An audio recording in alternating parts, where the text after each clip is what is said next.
In a lush forest, a baby bunny hops joyfully, surrounded by nature's beauty. But one day, trash invades. Plastic bottles, bags, and cans litter the ground. A storm hits, flooding the forest, and the bunny clings to a floating plastic bottle, separated from its family. Struggling in the polluted water, the bunny cries, scared and alone. Just as hope fades, forest animals and children arrive, working together to clean the environment. They rescue the bunny, restoring the forest to its natural beauty.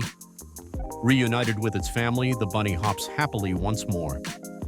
A message appears: protect nature, save innocent lives.